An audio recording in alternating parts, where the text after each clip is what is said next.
আমি দেখিবলৈ পাইছো চক এইটো দপ দপকৈ জ্বলি আছে। ওচৰত আছে ঘৰ, নামঘৰ, বহুতো হেৰি আছে।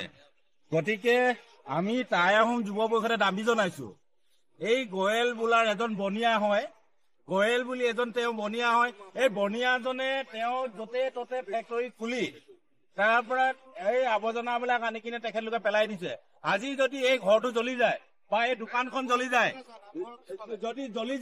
এই গোৱেল বোলাই বনিয়াজনে দিবনে? তেখেতৰ অকল মতৱালি অকল ব্যৱসায় ক্ষেত্ৰতহে তেখেতলোকে বুজি পায়। গতিকে আমি দাবী জনাইছো প্ৰশাসনক বা আমি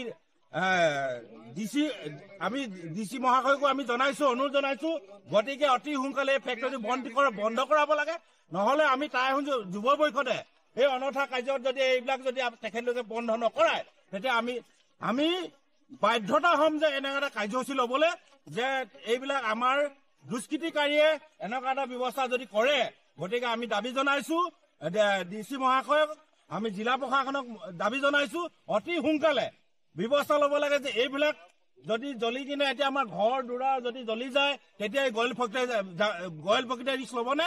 গতিকে দাবী জনাইছো এই বিষয়াজনক বা বিষয়াজনক এই মাফিয়াজনক, গোৱেল মাফিয়াজনক, তেখেতে বহুতোৰ কাণ্ডত লিপ্ত আছে। গতিকে এই ফেক্টৰী বন্ধ কৰিব লাগে। যদি অতি সোনকালে ফেক্টৰী যদি বন্ধ নকৰে, আমি টাই আহোম যুৱ পৰিষদে বন্ধ কৰিবলৈ বাধ্যতা হ'ম। আৰু গতিকে আমি এই গোৱেল ফেক্টৰীৰ মালিকক আমি অতি শীঘ্ৰে এই ফেক্টৰী বন্ধ কৰিব কাৰণে আমি দাবী জনাইছো টাই আহোম যুৱ পৰিষদে।